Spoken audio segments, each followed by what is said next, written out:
नमस्कार दोस्तों, जीवन ब्लॉग आप सबका स्वागत करता है। हमारी सीरीज जानिए अपना देश जानिए अपना प्रदेश के आज के एपिसोड में आज हम बात करेंगे एक ऐसे शहर के बारे में जिसे रेत, राष्ट्रीय शान और रसगुल्लों का शहर कहा जाता है। यह शहर राजस्थान के दिल में बसा है, रेत के सुनहरे समंदर में बड़ी शान से खड़ा है। आज हम बात करेंगे बीकानेर शहर की, जो राजस्थान के उत्तरी पश्चिमी हिस्से में है, जिसे रेगिस्तान का मोती और कैमल सिटी ऑफ इंडिया भी कहा जाता है। एपिसोड को आगे बढ़ाने से पहले मैं अपने दर्शकों से रिक्वेस्ट करूंगा कि जिन्होंने भी हमारे चैनल को सब्सक्राइब नहीं किया है वो हमारे चैनल को तुरंत सब्सक्राइब कर लें। साथ ही जो हमारे सब्सक्राइबर हैं वो अपने प्यार और आशीर्वाद स्वरूप हमारे वीडियो को लाइक और शेयर करना ना भूलें। तो शुरू करते हैं हमारे आज के एपिसोड बीकानेर, वो शहर जहां रेत भी रजवाड़ों की कहानी कहती है।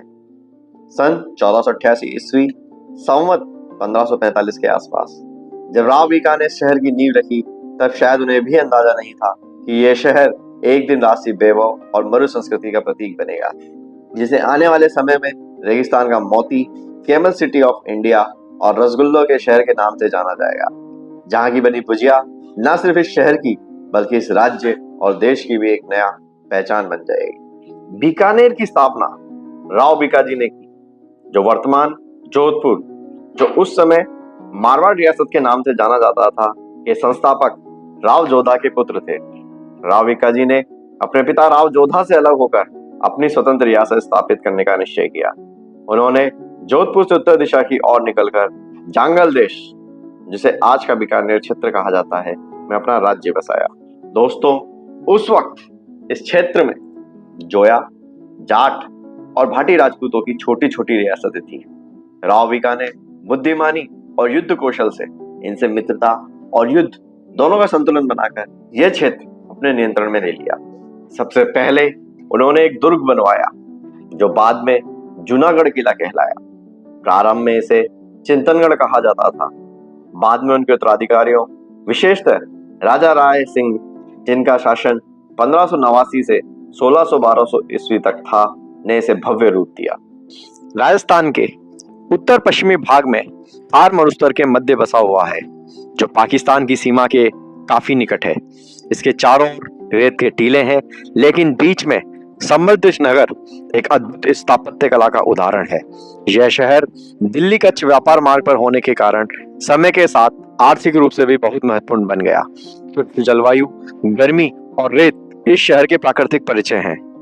दोस्तों, इस शहर से मिलने के लिए आप सड़क मार्ग, रेल मार्ग और बाय एयर भी आप यहाँ पे पहुंच सकते हैं। सड़क मार्ग जयपुर, जोधपुर और दिल्ली से नियमित बस सेवा का आप उपयोग करके यहाँ पे पहुंच सकते हैं। वहीं ट्रेन के लिए आप इसका मुख्य रेलवे स्टेशन बीकानेर जंक्शन, जिसका कोड है BKN, उसके थ्रू भी आप यहाँ पहुंच सकते हैं। समीप में ही लालगंज जंक्शन है, जहां से भी आप यहाँ पे पहुंच सकते हैं। ट्रेन का यहाँ पे नेटवर्क बहुत अच्छा है, क्योंकि हर तरह की रेलगाड़ियां यहाँ से चलती है। बाय एयर आप बीकानेर एयरपोर्ट को, जो कि नांगल नामक स्थान पर है, जो शहर से सिर्फ 13 किलोमीटर दूर है, उसके थ्रू भी आप यहाँ पहुंच सकते हैं। इसके समीप अन्य प्रमुख एयरपोर्ट जैसे जोधपुर, जो यहाँ से 197 किलोमीटर, और जयपुर, जो यहाँ से 281 किलोमीटर है, उसके थ्रू भी आप यहाँ पे पहुंच सकते हैं। दोस्तों, बीकानेर में रहने के लिए आपको आपके बजट के अनुसार हर सुविधा मिल जाएगी, जिसमें heritage hotels, mid range hotels, budget lodge और गेस्ट हाउस मुख्य है। हेरिटेज होटल्स में रहकर आप शाही अनुभव को प्राप्त कर सकते हैं। बीकानेर की सांस्कृतिक पहचान उसका ऊंट पालन, वहां बनाई जाने वाली भुजिया, उसके रसगुल्ले और मरु संस्कृति है। यहाँ के किले, हवेलियां और मंदिर राजस्थान की स्थापत्य कला का शानदार उदाहरण है। तो दोस्तों, अब बात करते हैं बीकानेर के 10 रोचक तथ्यों के बारे में। बीकानेर की स्थापना रेगिस्तान में एक सपना थी। सन 1488 ईस्वी में राव बीका ने जब जांगल देश की वीरान भूमि पर इस शहर की नींव रखी, तो उन्होंने कहा था कि मैं उस भूमि पर राज्य करूंगा जिसे मेरे पिता ने नहीं जीता। यही भूमि आज बीकानेर कहलाती है। बीकानेर का किला पहाड़ी पर नहीं, धरती पर बना है। राजस्थान के अधिकांश किले पहाड़ियों पर बने हैं, लेकिन जूनागढ़ किला एकमात्र ऐसा विशाल किला है जो मैदानी भूमि पर बना और फिर भी कभी नहीं जीता जा सका। यह बीकानेर की शान और सुरक्षा दोनों का प्रतीक है। बीकानेर से लगभग 30 किलोमीटर दूर देशनोक का कन्नी माता का मंदिर विश्व प्रसिद्ध है। यहाँ लगभग 25,000 काबा चूहे देवी के रूप में पूजे जाते हैं। अगर किसी पर्यटक को सफेद चूहा दिख जाए तो वह शुभ माना जाता है। बीकानेर को ऊंटों की राजधानी भी कहा जाता है। यहाँ ICAR national research centre on camel स्थित है, भारत का एकमात्र ऊंट अनुसंधान केंद्र, जहां पर्यटक ऊंट का दूध, आइसक्रीम और ऊंट सफारी का आनंद ले सकते हैं। बीकानेरी भुजिया एक छोटा स्नैक जिसने देश भर में नाम कमाया। भुजिया का जन्म यही हुआ 19वीं सदी में। भुजिया वाला ब्रांड ने बीकानेर का नाम पूरे भारत में प्रसिद्ध कर दिया। आज बीकानेरी भुजिया एक GI टैग प्रोडक्ट है। लाल पत्थर और झरोकों का शहर। बीकानेर की अधिकतर इमारतें लाल बलुआ पत्थर से बनी है। शहर की हवेलियां और महल जैसे रामपुरिया हवेली राजस्थानी स्थापत्य कला का शानदार उदाहरण है। इन्हें रेगिस्तान का हवेली संग्रहालय कहा जाता है। बीकानेर का रेशमी रेत उत्सव यानी कैमल फेस्टिवल। हर साल जनवरी में होने वाला कैमल फेस्टिवल बीकानेर की पहचान है। यहाँ ऊंटों की परेड, नृत्य, साज सज्जा प्रतियोगिता और लोक संगीत का अनोखा संगम होता है। यह आयोजन पूरी दुनिया के पर्यटकों को आकर्षित करता है। बीकानेर में दुनिया का सबसे साफ पानी वाला कोठारी बावड़ी है। बीकानेर में बना यह बावड़ी अपने समय में रेगिस्तान में जल संरक्षण का अद्भुत उदाहरण था। आज भी यह स्थापत्य कला का सुंदर नमूना है। नाल एयरपोर्ट। बीकानेर का हवाई अड्डा भारतीय वायुसेना बेस के साथ साझा है। यह नागरिक और सैन्य दोनों उपयोग का एयरपोर्ट है। दिल्ली, जयपुर और मुंबई से नियमित यहाँ पे उड़ानें मिलती हैं। यह राजस्थान के सबसे स्वच्छ और व्यवस्थित छोटे एयरपोर्ट्स में एक है। बीकानेर की संस्कृति मर्यादा और मिठास दोनों है। यहाँ का लोक नृत्य गींदड़ और लोकगीत केसरिया बालम रेगिस्तान की आत्मा को व्यक्त करता है। लोगों की बोली में मिठास और भोजन में मसाला दोनों बीकानेर की पहचान है। तो आगे बढ़ते हैं और अब जानते हैं बीकानेर के 10 प्रमुख दर्शनीय स्थलों के बारे में। तो बीकानेर के 10 प्रमुख दर्शनीय स्थल कुछ इस प्रकार हैं। तो आइए जानते हैं इनके एक एक के बारे में। जूनागढ़ किला ये शहर का केंद्र है, जिसकी स्थापना 1589 ईस्वी राजा राय सिंह द्वारा की गई थी। इसकी विशेषता लाल बलुआ पत्थर से बना ये भव्य किला है। इसमें 37 महल, मंदिर और झरोखे हैं। यह राजस्थान का एकमात्र बड़ा किला है जो मैदानी भूमि पर बना है और कभी जीता नहीं गया। करनी माता मंदिर देशनोक बीकानेर से 30 किलोमीटर दूर। यह मंदिर चूहों का मंदिर कहलाता है।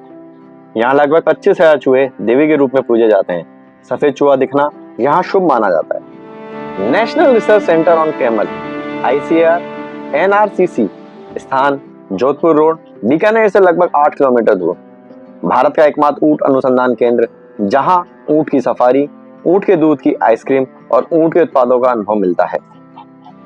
लक्ष्मी निवास पैलेस लालगढ़ पैलेस परिसर में बना हुआ महाराजा गंगा सिंह के द्वारा 1902 से 1926 के बीच में इसको बनाया गया। इंडो सारासेनिक आर्किटेक्चर का ये अद्भुत नमूना है। अब एक हेरिटेज होटल के रूप में ये संचालित है। इसी के अंदर लालगढ़ पैलेस और म्यूजियम है, जो महाराजा गंगा सिंह के द्वारा 1902 में बनाया गया था। अब इसे गंगा सिंह म्यूजियम के रूप में उपयोग किया जाता है। यहाँ राजघराने के दस्तावेज, शस्त्र और फोटोग्राफ प्रदर्शित हैं। रामपुरिया हवेलियां कोठारियों का मोहल्ला पुराना बीकानेर। इसकी विशेषता है लाल पत्थरों से बनी बीकानेर की सबसे सुंदर हवेलियां। इंट्रिकेट झरोके और कैर्विंग्स फोटोग्राफी के लिए प्रसिद्ध है। श्री लक्ष्मीनाथ मंदिर शहर के मध्य में राव लूणकरण 1504 ईस्वी में इसका निर्माण किया गया। बीकानेर का ये सबसे प्राचीन मंदिर है। यहाँ भगवान विष्णु और लक्ष्मी जी की पूजा की जाती है। गजनेर पैलेस और झील बीकानेर से लगभग 35 किलोमीटर दूर। कभी ये महाराजा का हंटिंग रिसोर्ट हुआ करता था। झील के किनारे स्थित महल अब एक हेरिटेज होटल है। कोठारी बावड़ी स्थान पुराना शहर क्षेत्र। इसकी विशेषता है प्राचीन जल संरक्षण प्रणाली का ये एक अद्भुत उदाहरण है। स्टेपवेल आर्किटेक्चर का ये एक सुंदर नमूना है। 10वां और अंतिम बीकानेर ऊंट उत्सव बीकानेर कैमल फेस्टिवल जिसका वार्षिक आयोजन यहाँ पे किया जाता है डॉक्टर करणी सिंह स्टेडियम के अंदर। हर वर्ष जनवरी में यहाँ पे ऊंटों का, जिसमें ऊंटों को सजाया जाता है, उनकी परेड कराई जाती है, उनसे डांस कराया जाता है और मन भावक बहुत सारी चीजें प्रस्तुत की जाती है। साथ ही साथ ऊंट के दूध से बने हुए बहुत सारे प्रोडक्ट, जिनमें आइसक्रीम, मिठाई और बाकी चीजें होती हैं, वो भी आप यहाँ पे लुत्फ उठा सकते हैं। तो दोस्तों, ये थी कहानी बीकानेर की, रेत, राशि शान और रसगुल्ले का शहर। इसी के साथ हम आज की ये खूबसूरत यात्रा यही समाप्त करते हैं। हमें पूर्ण विश्वास है कि हमारी ये प्रस्तुति आपको पसंद आई होगी। यदि ये सफर आपको अच्छा लगा हो तो हमारे चैनल को सब्सक्राइब करना ना भूलें। अगला वीडियो किस विषय पे आप देखना चाहते हैं ये कमेंट सेक्शन में अवश्य बताएं। वीडियो को लाइक और अपने मित्रों के साथ शेयर करना ना भूलें। धन्यवाद दोस्तों।